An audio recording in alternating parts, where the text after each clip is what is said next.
Hear, feel, think.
A smoke signal?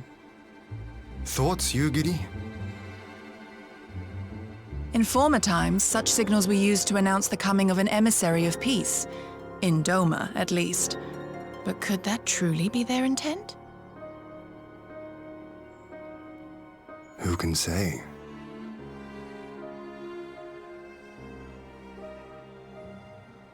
Whatever they want, we cannot simply blast them out of the sky. Not when they were so gracious as to honor one of our cherished traditions. I would not have it said that we Dormans want for propriety. Then I shall go and reconnoiter. Nay, that won't be necessary. We will meet them openly.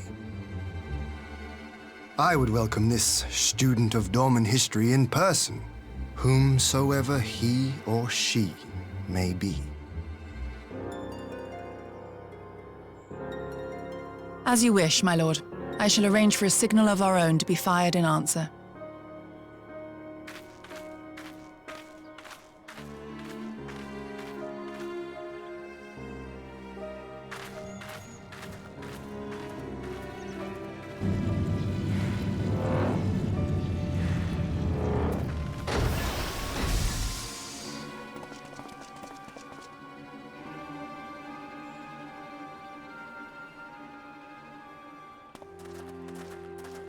Well, that we should be received by the Lord of Doma himself. I but afford an emissary of peace the courtesy he is due. Welcome to Doma, my lord. Ah, where are my manners? I am Asahi Sus Brutus, Ambassador Plenipotentiary of Garlemald. He is heir to the Naiuri clan, and Yotsu's stepbrother. It seems I need not introduce myself, not in the presence of the famed Yugiri Mistwalker. Your skills as a shinobi are known far and wide, my lady. It is true. The former acting viceroy is my sister.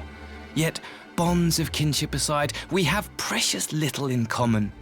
As will soon become plain, I come not to sow strife, but to end it.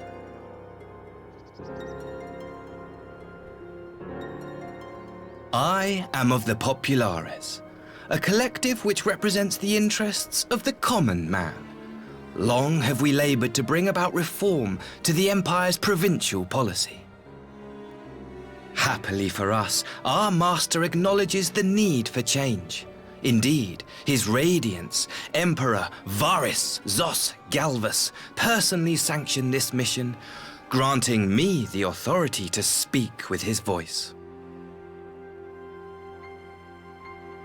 To negotiate peace with Doma.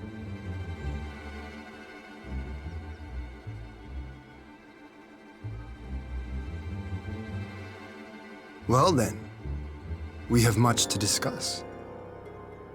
Will you accompany me to my hall? Gladly, my lord.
On behalf of my delegation, I offer you my humblest thanks. Never did I imagine that I would meet the gallant and noble Lord of Dorma himself, nor be welcomed into his magnificent hall. You'll forgive me if we forgo the pleasantries. You say you are come to negotiate peace. Unless I am mistaken, such negotiations are typically conducted between sovereign nations. I was not aware that the Emperor had recognized Doma's sovereignty. His Radiance has yet to do so, that much is true. Know, however, that he has expressed willingness to cede Doma to her ancestral masters and treat with her as a friend.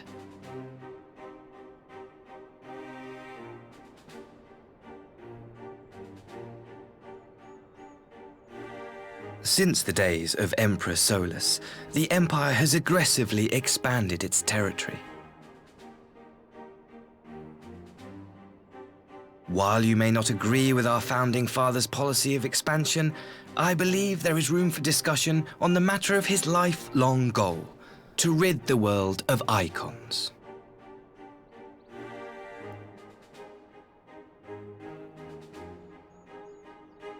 Icons are a blight upon this star. They cannot be suffered to exist. This you know as well as we. In his wisdom, Emperor Varus wishes to explore the possibility of an alliance to combat this common threat. On the condition that Dorma renounces summoning and pledges to police the Korgin's practice of it, his Radiance would extend the hand of friendship.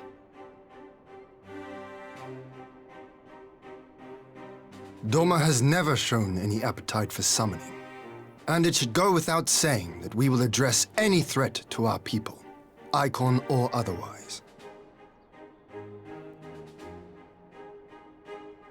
With regard to the Korjin, I must stress that they only resorted to summoning under extreme provocation. When the Ruby Sea was at peace and their sacred relics safe, they looked not to their kami for protection.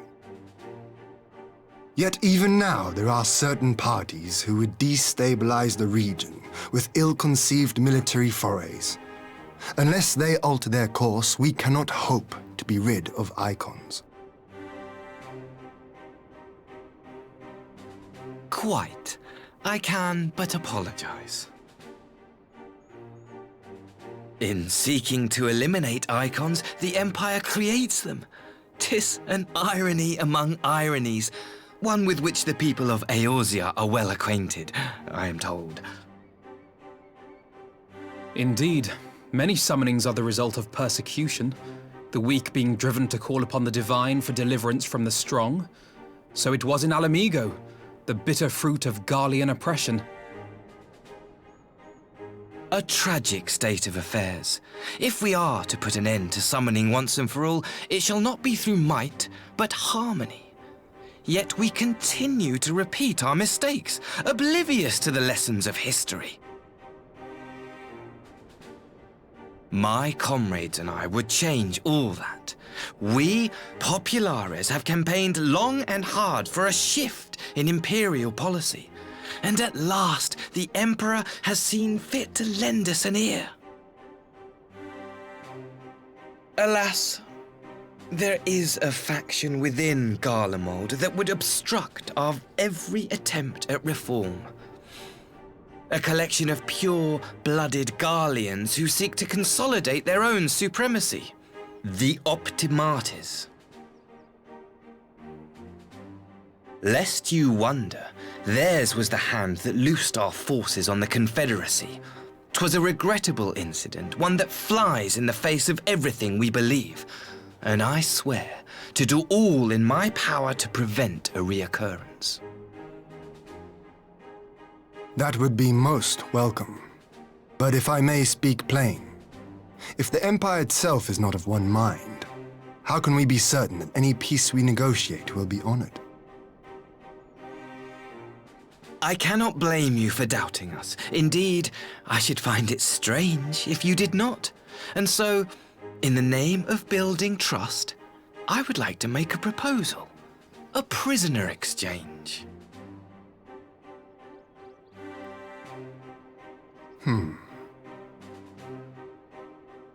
Under Garlean rule, no few Dormans were conscripted into the Imperial army. We would repatriate them in return for those of ours you captured in the recent conflict. Naturally, any exchange would include the acting Viceroy. Yotsu? What makes you think we have her? Forgive me, my lord. Was it not your wish to speak plain? Let us not play games. I desire only to work to our mutual benefit. The Optimates tried and failed to take my sister by force. I would succeed by peaceable means, thereby strengthening my party's hand. 'Twould be a lie to say I would not also be glad of my sister's safe return. A fellow plain speaker. How refreshing. Very well. Your proposal has merit, but I will need time to consider it. Of course, my lord. May we remain in Dorma until you have come to a decision?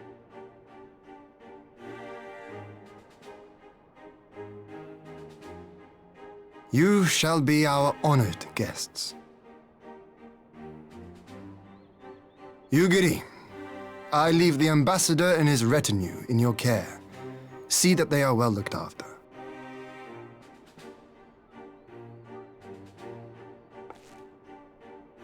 You have our gratitude, Lord Hien. We shall look forward to your answer.